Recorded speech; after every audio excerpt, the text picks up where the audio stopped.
Grand format aujourd'hui avec le secteur de l'événementiel. Sébastien Braun est avec nous, Aurélie et Red, vous représentez tous les deux Passe-Muraille. C'est une agence qui crée bon nombre d'événements, l'industrie magnifique, Strasbourg mon amour. On va y revenir. Aurélie, le travail quotidien en principe de Passe-Muraille, parce que là vous êtes touché par la crise, c'est quoi ?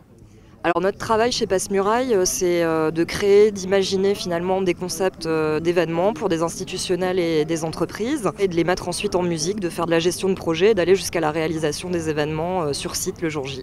Quand vous apprenez que la France va être confinée, ça veut dire que l'agence Passe-Muraille ne va plus travailler, vous serez comme tout le monde à la même enseigne. Comment vous le vivez à ce moment-là ? Du jour au lendemain, on n'avait plus rien finalement sur nos bureaux, puisque tous les événements ont été annulés ou reportés, selon les cas. Pour un printemps qui devait être un printemps très très actif au niveau de l'agence, avec des gros événements qui étaient en préparation depuis déjà de nombreux mois, du jour au lendemain, on s'est retrouvé pratiquement sans plus d'activité.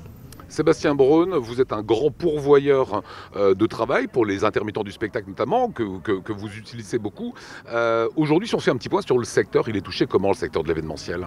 En réalité, on nous a enlevé notre outil de travail, c'est-à-dire que notre outil de travail, c'est de rassembler des gens, de leur faire découvrir des messages de leurs entreprises ou de leur faire participer à des événementiels dans des villes. Et tout ça a été interdit, très logiquement. Mais du coup, effectivement, le secteur, il est réellement sinistré immédiatement et plutôt durablement, puisqu'aujourd'hui, la vie reprend un petit peu partout. On a le plaisir d'être aujourd'hui sur une terrasse et c'est génial. Un mot sur Strasbourg mon amour par exemple. On sait que c'est vous qui l'organisez depuis de nombreuses années, vous voyez ces images. Voilà, c'est tout ce travail qui est fait au quotidien. Strasbourg mon amour, c'est février prochain.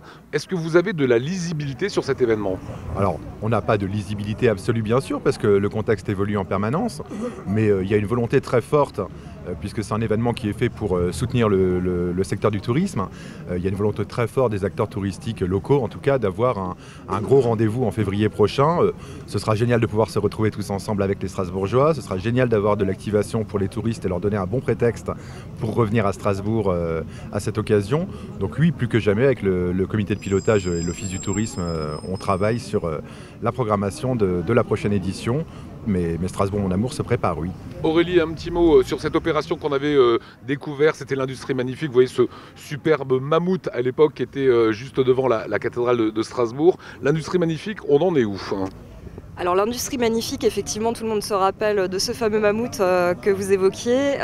C'était Jacques Rival, c'était pour ce Prémaille Aquatic Show. C'était une très belle image, effectivement, de cette manifestation, dont l'édition 1 avait eu lieu en 2018. L'édition 2 devait avoir lieu là au mois de mai 2020. Évidemment, elle a été annulée. Elle va être reportée en mai 2021. Et on se dit que finalement, ça peut être l'opportunité de recruter encore d'autres mécènes et de faire grandir cette manifestation parce qu'il y a encore des places à prendre. Voilà, donc c'est plutôt extrêmement positif et on s'attelle déjà à la tâche pour préparer effectivement mai 2021 du coup. Votre métier c'est d'être des organisateurs d'événements mais c'est aussi d'être créatif. Vous me disiez en préparant cette interview, fini le présentiel pendant un certain temps, c'est-à-dire que nos clients ne seront pas forcément visibles dans des grandes salles, palais des congrès, etc.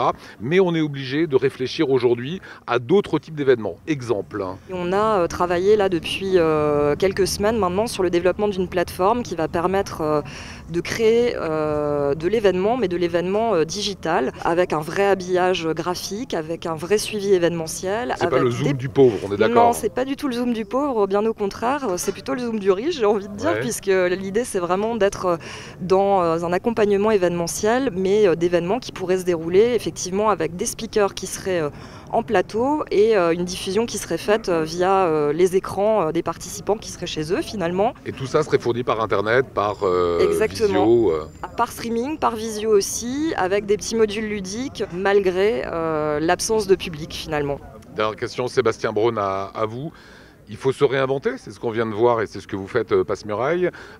Du côté des aides de l'État, qu'est-ce que vous vous attendez en fait ? On a tous tendance parfois à être critiques, mais c'est vrai qu'au niveau gouvernemental et au niveau local, beaucoup de choses ont été proposées. C'est ainsi qu'on a pu mettre les salariés en activité partielle, même si c'était évidemment un déchirement et pas de gaieté de cœur, mais en leur assurant un revenu et en assurant la pérennité de l'agence aussi.